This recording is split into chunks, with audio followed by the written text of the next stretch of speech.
Joroges, you have the floor. Another round of applause.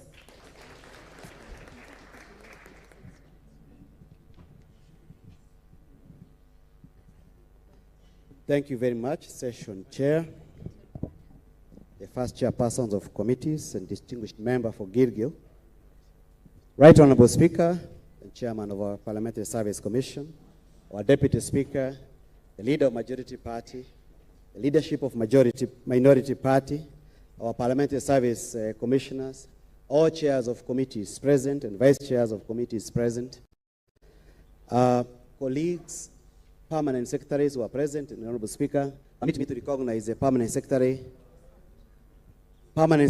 for Parliamentary Affairs, P.S. Oleria Rono, who we have invited to be with us today. Rono Karibu. We have also invited P.S. Wangombe, who is P.S. for Gender Affairs in the State Department for Gender. She will be joining us later, Honorable Speaker, largely for part of the subject that will be discussed today. Members of the board of the National Assembly and the joint services who are present, distinguished senior parliamentary officers, distinguished ladies and gentlemen, good morning.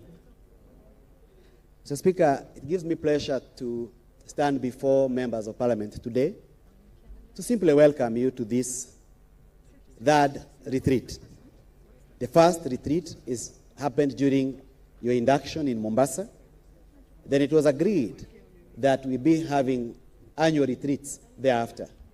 We had one last year, specifically between 26th of January and 31st of January, a time like now, just to forge forward on the business that will be transacted before the House, to bond, to meet again, to tone down political temperature. Is your institution, and you are elected to do certain things by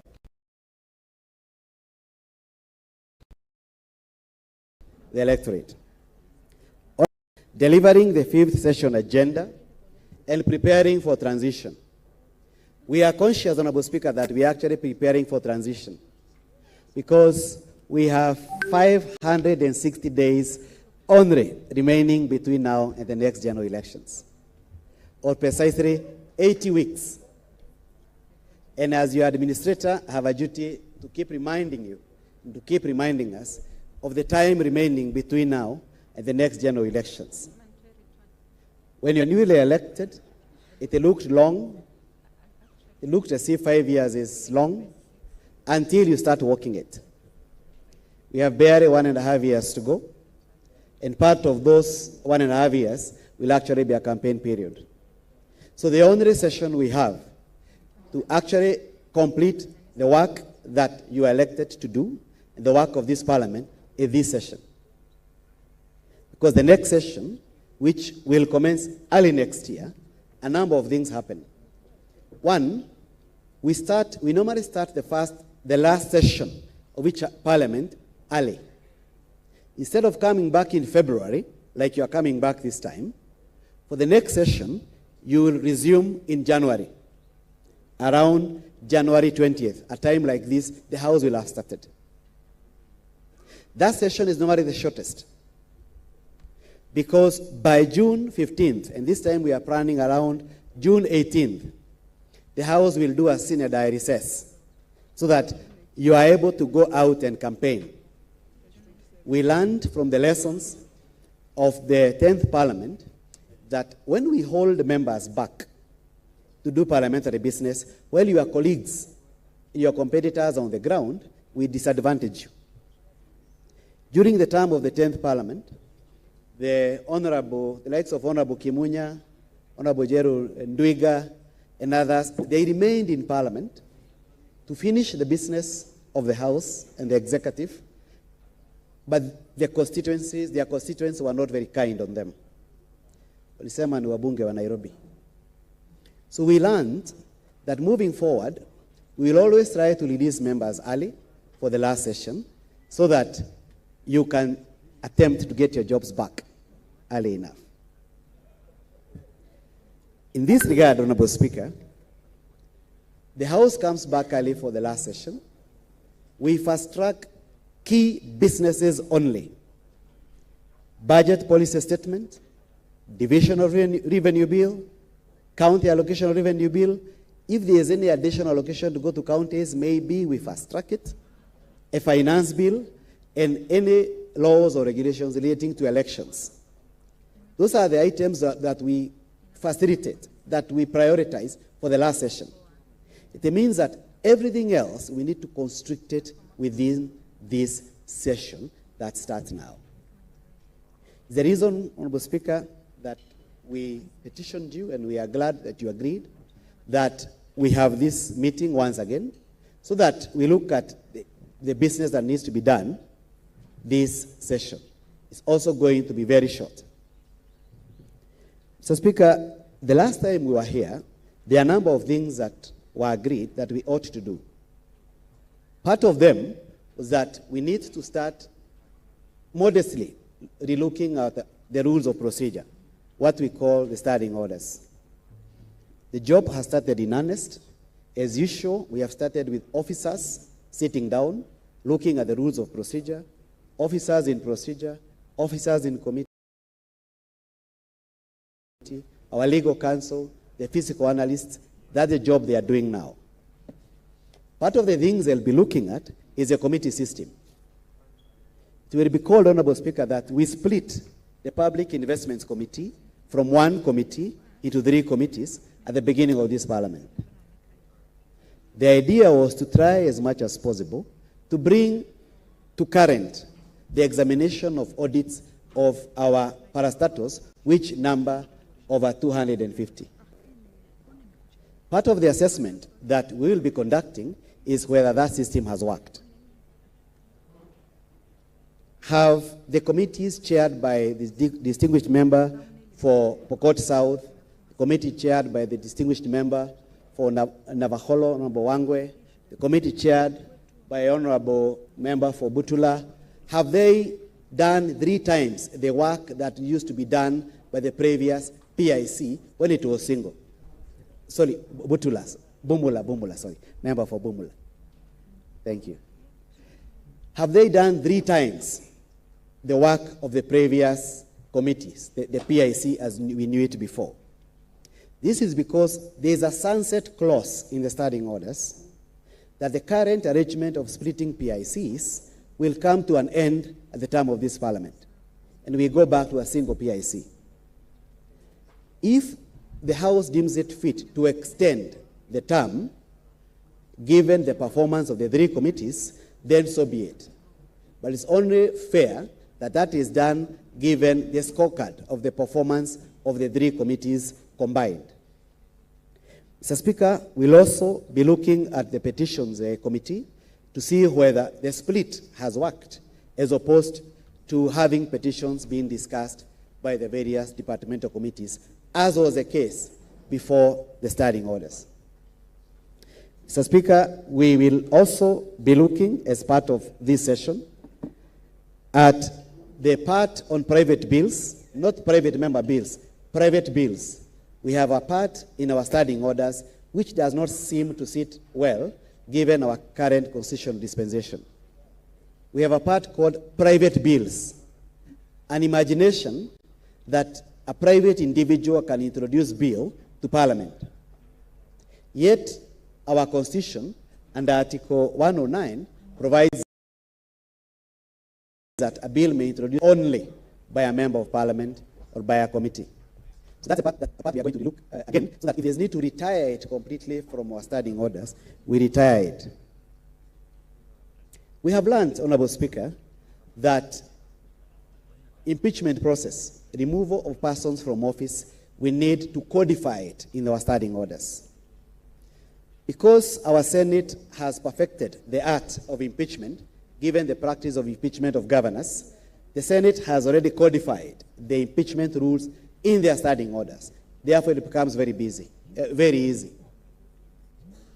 Every time we are faced with a motion for impeachment, we always go to the Senate and to borrow a leaf, and also the Speaker's rulings.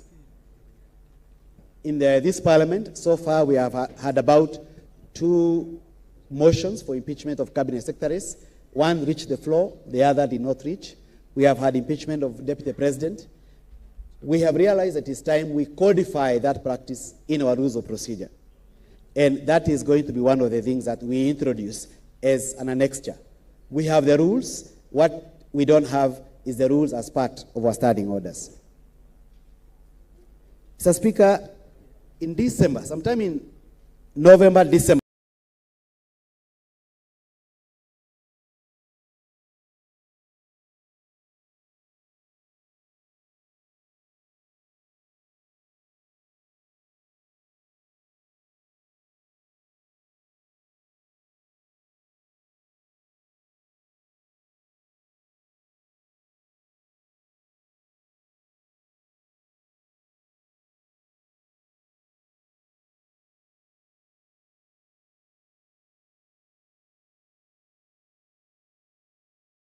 last year, the court granted National Assembly jurisdiction that the National Assembly was said to have neglected. That is jurisdiction with respect to approval of measures on taxation imposed by 7th of December 2025, where the court ruled that even where the East Africa community, even where Council of Ministers sit and decide on taxation matters on importation, sitting as ministers of East Africa community, because they are, in respect to Kenya, non-elected officials, their decision needs to come to the National Assembly for consideration and approval before coming into effect. Mr. Speaker, we were parties in court in that matter. We were tiptoeing. The judge asked our counsel why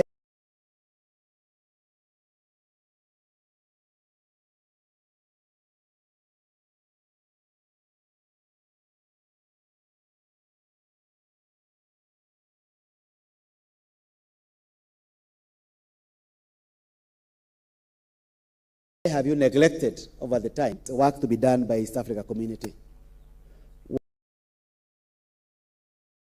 Done by East Africa community. Why would for probably ahead of the finance bill so that they can become financed, Honorable Speaker? Said that the court to us, and we should actually protect it. Honorable Speaker, the other thing that you agreed in the last meeting is that,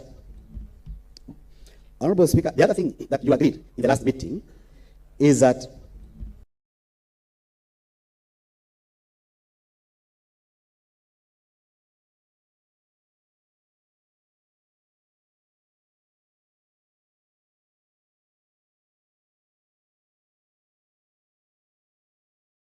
we will start working honestly with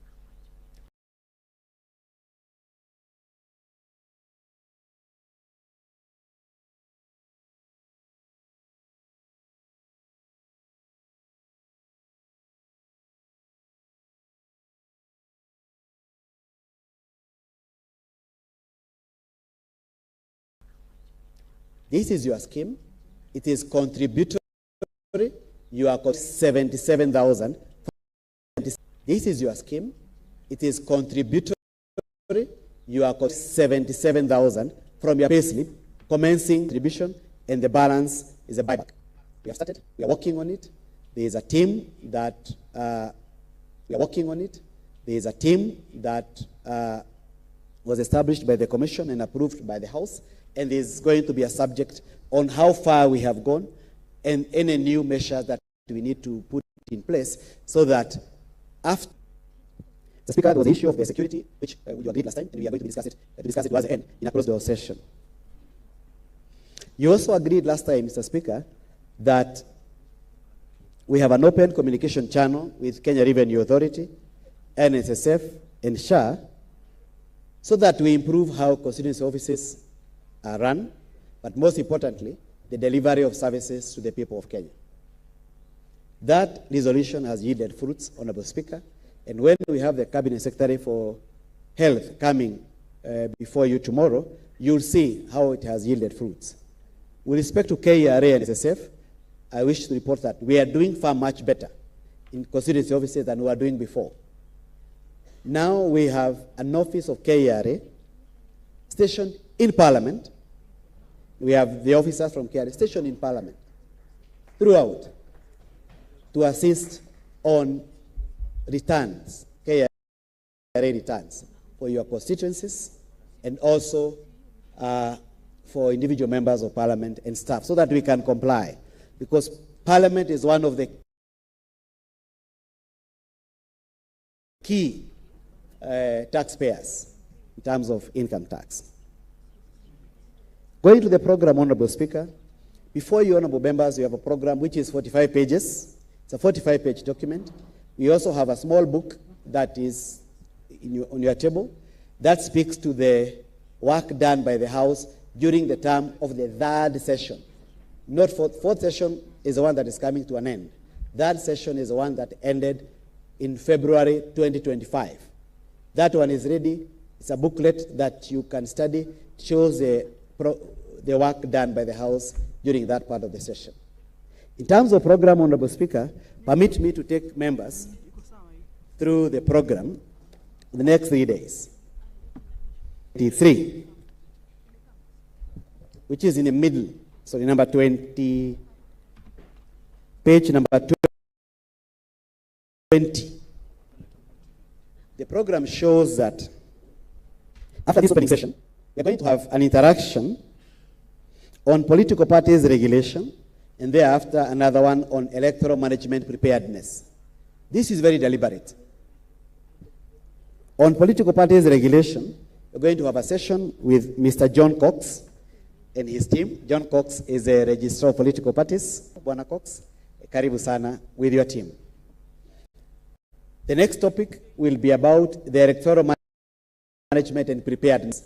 We have invited the IBC, the entire commission, and their secretariat. It's very deliberate. It's because we know in the next 560 days, we are going into a general election. All factors held constant. So we'd want those two entities, the Registrar of Political Parties and the IBC, to prepare members in terms of what is the legislative support you would want from Parliament? What is the financial and budgetary support you would wish to ask from Parliament as one of your key stakeholders? The question of delimitation of boundaries, it is still out there. This is a place to speak about it openly.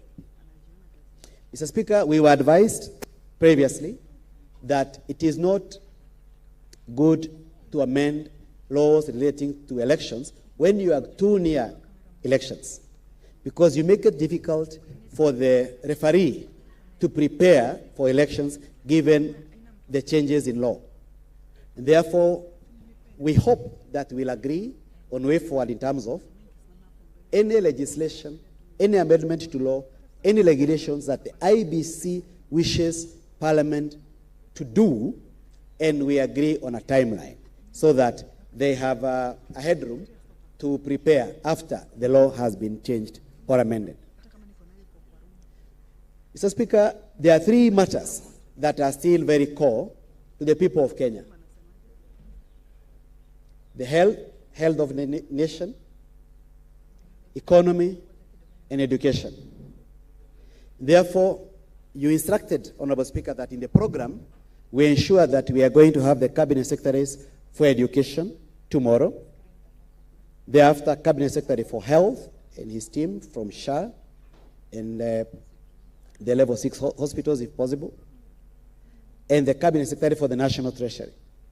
So in your program for tomorrow, tomorrow is largely reserved for engagement with your Cabinet Secretaries, together with a discussion by our Chairperson of Budget and the Chairperson of Finance Committee and the Chair for Committee on Public Debt. Permit me to go back a bit, Honorable Speaker, to today, that after we finish with the electoral management process, we are supposed to have a session on legal issues affecting the National Assembly,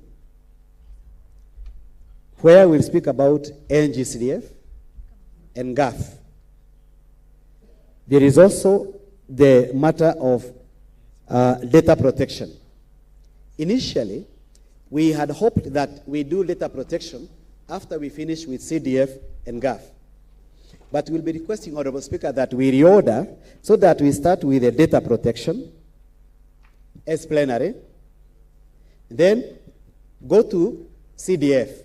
When we are doing CDF, our distinguished 47 members of parliament representing the counties will retreat to a separate room to discuss matters of GAF with the PS Wangombe and her team. We'll be requesting, Honorable Speaker, that we rework the program along those lines. The topic on data protection, Honorable Speaker, is also very deliberate.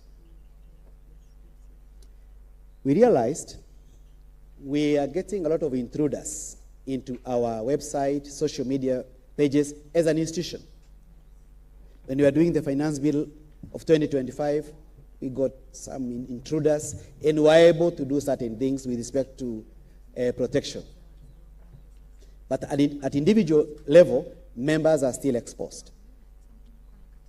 Our police station is still dealing with instances where phones of members of parliament, just like any other Kenyan, have been hacked, their social media pages, and they are impersonators. So we have called an expert called Mr. Gameli, who had a discussion with members during our KEPSA retreat, so that he can sensitize us on these dangers and what we can do to mitigate and protect ourselves from this kind of exposure, because cybersecurity is here with us. Mr. Speaker, on Thursday, I've spoken about Tuesday, Wednesdays for CSs largely. On Thursday, Honorable Speaker, it's going to be a session for members only. We have reserved days as usual for the last day. It is the day to speak about the progress of the things that we have achieved with respect to welfare, the post-service medical scheme. Distinguished member for Waraka will take you through it. The bill by Honorable Makali Mulu, member for Kitui Central.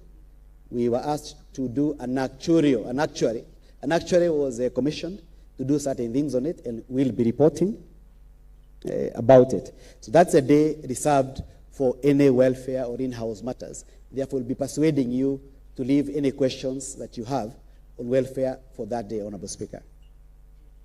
We have somewhere in the middle tomorrow also invited the managing trustee for NSSF, because there are changes that were made to the NSSF law in the last parliament, but which are coming into effect this parliament in a phased manner, so that the MT can also apprise you on those changes and the likely impact of the changes on the payroll, even, and what to do, Honorable Speaker, and most importantly, what the NSF is doing to secure the funds of pensioners. Honorable Speaker, in a nutshell, that is a program. We have invited a group of exhibitors to exhibit our constituency and county office. They are exhibiting outside. They have a tent, so that should you have any issues relating to your constituency office, the time to resolve it is now, instead of waiting to go back to the capital. Ms. Kamoni is here with her team. We also have Parliament's Human Resource Department, which will also be doing certain HR matters, including the important thing of updating records of our beneficiaries. You don't know how important that is until it is needed. And most of the times it is needed when it is not possible to get you. So, Speaker, we also have SHA, who will be exhibiting outside. The NTSA, National Transport and Safety Authority, will also be exhibiting outside matters of driving licenses, number plates for yourselves, for your drivers, and any questions relating to NTSA for the people that you represent. NSSF also is exhibiting any matters relating to NSSF for the people that you represent. The pensions for the people that you represent that may be stuck at NSSF, they have a tent outside, Honorable Speaker. KRA, any matters relating to KRA, they're also outside. Given the experience of last time, we have also invited the current hospital to exhibit, do the usual tests on us as usual. They are doing it on pro bono basis, Honorable Speaker, as part of their CSR.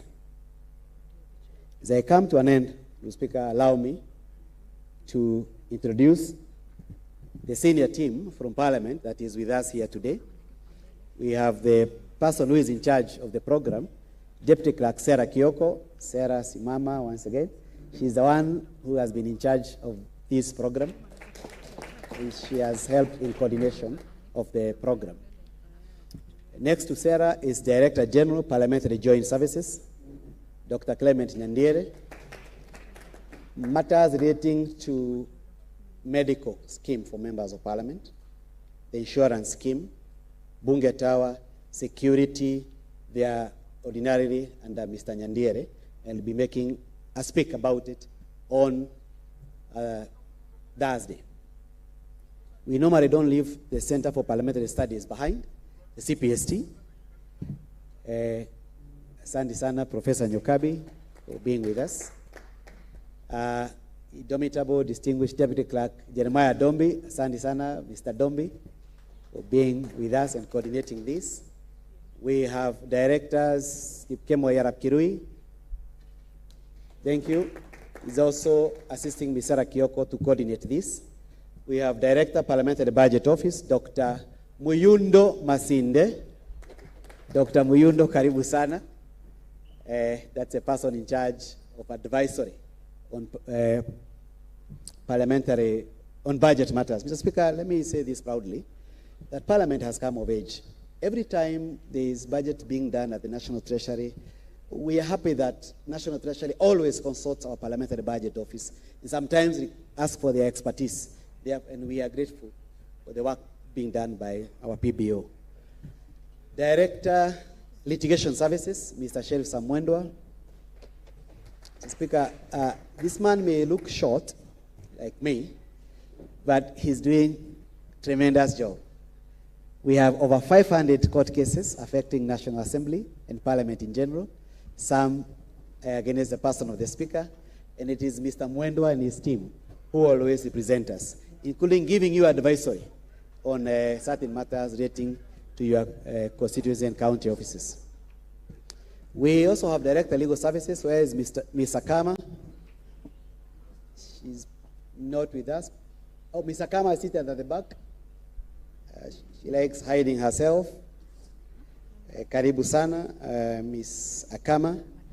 We also have the Deputy Director in charge of Hansard, Mr. Mutungi. Karibu, Mr. Mutungi. He's also seated at the back. He likes hiding himself. We have the person in charge of catering, Mr. Masonko. Asante, Bwana Masonko. The person who improves our catering services. Director in charge of committees, Mr. Chemweno. I haven't seen you today. Chemweno. Okay.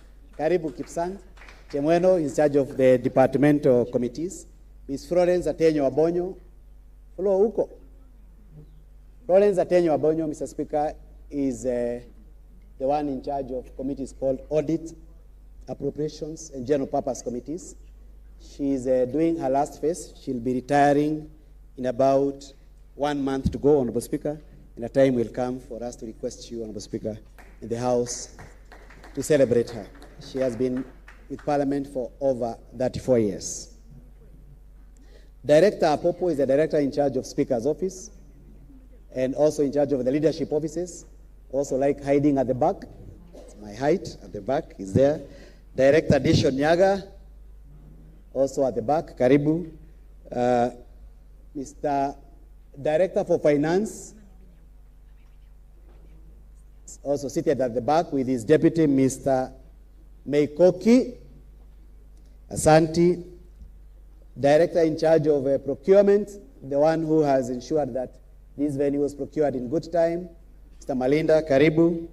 Ms. Agnes Kamoni, the most popular name amongst members of Parliament, the girl who sorts your constituency and county issues, also at the back.